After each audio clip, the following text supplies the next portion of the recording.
कि ये चिराग भाई जो पासवानों को आईना दिखाना चाहते हैं, तो सबसे पहले तो ये अपना गोत्र बताएं कि हम कौन सा दुसाध हैं। कल के राजनीतिज्ञ आज चाणक्य हो गए क्या?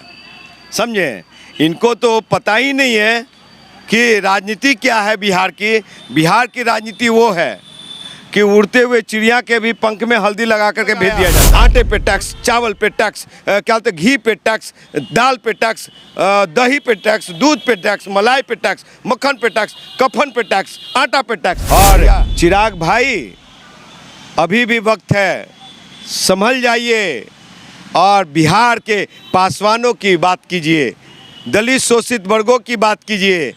ठगगिरी नहीं चलेगी।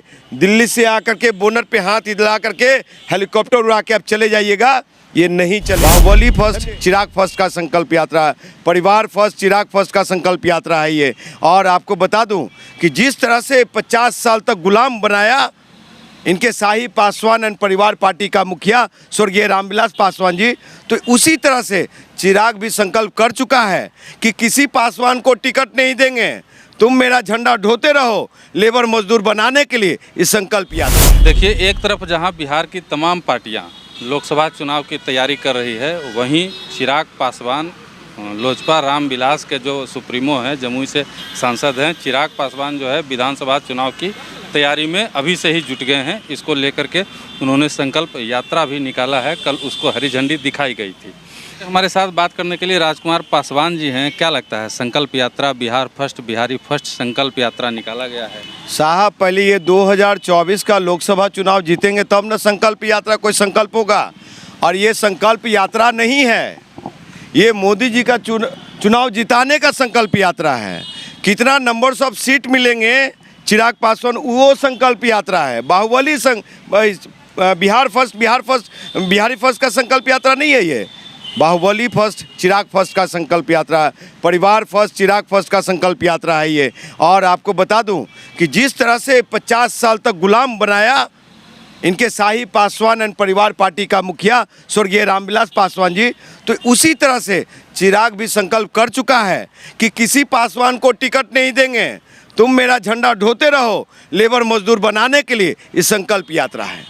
समझ गए? आप कह रहे हैं मोदी जी को जिताने के लिए जो है ये संकल्प यात्रा निकाले हैं, वो तो लोकसभा चुनाव पर फोकस नहीं कर रहे हैं। उनका मानना है कि बिहार में मध्यावधि चुनाव होगा और विधानसभा की तैयारी के लिए निकले हैं। बिहार में मध्यावधि चुनाव नहीं होगा। कल के राजनीतिज्ञ आज चाणक्य हो गए क्या? समझे, इनको तो पता ही नहीं है कि राजनीति क्या है। बिहार की राजनीति वो है कि उड़ते हुए चिड़िया के भी पंख में हल्दी लगा करके भेज दिया जाता है। तो ना इनका एजुकेशन यहाँ रहा है, बिहार का एक एजुकेशन भी नहीं है, ना 10वीं है ना 12वीं है, सारा दिल्ली से है रे भाई। लोग समझते थे कि ऑक्सफोर्ड यूनिवर्सिटी से, वो में ठीक से पढ़ाइयों नहीं की है ये। और आपको बता दूं कि ये चिराग भाई जो पासवानों को आईना दिखाना चाहते हैं, तो सबसे पहले तो ये अपना गोत्र बताएं कि हम कौन सा दुसाध हैं। हमारा गोत्र कश्यप है, समझे, दुसाध जाति से हैं राजकुमार पासवान का, और मगहिया दुसाध हैं। उनका गोत्र पर भी अब सवाल उठा रहे हैं। साहब, क्यों नहीं? समाज को ठगिएगा आप। समाज के नेता तो वही है। कौन है नेता? समाज तो उन्हीं। आप कैसे बात कर रहे हैं साहब? चलिए मैदान में। ये चिराग पासवान के जो चंद लोग, युवा नौजवान लोग चिराग भैया जिंदाबाद कर रहे हैं ना, उनके पिताजी भी बेरोजगार रहे रामविलास पासवान जी के रीजन में। चिराग भैया के भी ये शासन काल में 10 साल से बेरोजगार हैं और आगे भी बेरोजगार रहेंगे। ये झंडा ढोने वाला मजदूर बनाना चाहते हैं। सर, इनको गठबंधन में 6 सीटें किसकी ताकत पे मिलती है? बिहार के पासवानों की ताकत पे, समझे। और वो पासवान की ताकत पे 3 अपने घर परिवार को लड़ाते हैं, खुद लड़ते हैं, और 3 सीट टॉफी पे बेच देते हैं। कौन सी पे? टॉफी का बैग होता है, बड़ी भारी होता है, उठता नहीं है साला। कौन सी वाला? टॉफी का बैग होता है, बहुत भारी होता है, उठता नहीं है। टॉफी कौन वाला रहता है? टॉफी रहता है उसमें, उस पे बेच करके और कुछ बाहुबलियों को दे देते हैं, कुछ सामंतवादियों को दे देते हैं, और हो गया लोजपा रामविलास। तो इसलिए बता रहे हैं आपको कि ये ठगगिरी नहीं चलेगी। और ये सुनिए, ये ज़्यादा बेहतर होता चिराग भाई का, ये बिहार फर्स्ट, बिहारी फर्स्ट संकल्प यात्रा सार्थक होता कि ये बात करते जो बिहार के 13 करोड़ आवाम के 65% युवा नौजवान बेरोजगार घर में बैठे, उसका संकल्प यात्रा होता।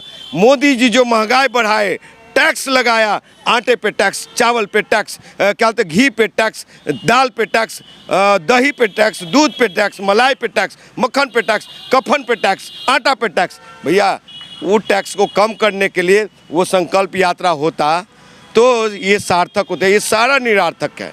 अच्छा, एक और अंतिम सवाल, क्या लगता है आपको कि 2025 में जिस विधानसभा चुनाव की तैयारी में चिराग पासवान जुटे हैं, उनके मुताबिक मुख्यमंत्री बनेंगे चिराग पासवान? पहले उनका पीछे का रिकॉर्ड उपचुनाव का देख लीजिए, जहाँ जहाँ उपचुनाव में लड़े हैं, अब मेन चुनाव में भी लड़े हैं, उनका वोट परसेंटेज देख लीजिए कि उनके उम्मीदवारों की जमानत जब्त हो गई है। समझे? चिराग पासवान के पास अगर पहले तो बीजेपी में जाने से पहले चिराग पासवान के पास लगभग 3% के करीब वोट था बिहार के 7% पासवानों का, लेकिन बीजेपी में जब से गए हैं ना, तब से वो सारे हट गए हैं और हट करके वो तलाश कर रहे हैं। उसमें इंजीनियर राजकुमार पासवान सबसे ज़्यादा फिट दिख रहा है और जिस मंच पे, जिस गठबंधन में इंजीनियर राजकुमार पासवान होगा, उसके साथ बिहार के पासवान साथ साथ चलेगा। समझे? चिराग पासवान की इस बार 24 में जमानत जब्त हो जाएगी, कहीं नहीं दिखेंगे साहब, आपको डंके की चोट पे कह रहा हूँ, समझ गए हैं? और चिराग भाई अभी भी वक्त है, संभल जाइए और बिहार के पासवानों की बात कीजिए, दलित शोषित वर्गों की बात कीजिए। ठगगिरी नहीं चलेगी। दिल्ली से आकर के बोनट पे हाथ हिला करके हेलीकॉप्टर उड़ा के आप चले जाइएगा, ये नहीं चलेगी। समझे? यहाँ पे उसका काम करना होगा। साहब हाजीपुर में क्या दिया आपने, जमुई में क्या दिया है आपने? वहाँ का बेटा लोग आज भी युवा नौजवान बेरोजगार है। 10 साल में जमुई के लिए क्या किया है? आप कौन सा रोल मॉडल? इनके पास बाई इलेक्शन हुए, उस इलेक्शन में इनके गढ़ में, पासवानों के गढ़ में साहब 5000 वोट नहीं ला पाए, अपने संसदीय क्षेत्र में 5000 वोट नहीं ला पाए। तो आप मुख्यमंत्री 2024 तो क्या, 2025 तो क्या, 24 में तो ये हारेंगे, लोकसभा तय है, चिराग पासवान एंड परिवार पार्टी। 2025 तो क्या, 50 तक ये मुख्यमंत्री नहीं बनेंगे। हो सकता है युवा बिहार सेना का राष्ट्रीय अध्यक्ष इंजीनियर राजकुमार पासवान चिराग पासवान से पहले मुख्यमंत्री बन जाए। चलिए, ये थे राजकुमार पासवान जी, जिन्होंने साफ तौर पे कहा है कि चिराग पासवान जो है 2024 में चुनाव हारेंगे और वो कभी मुख्यमंत्री नहीं बन पाए। बहरहाल इनकी बातें कितनी सत्य हैं, कितनी सच होंगी, ये तो आने वाला वक्त ही बताएगा। तब तक के लिए आप देखते रहिए मगही न्यूज़। धन्यवाद।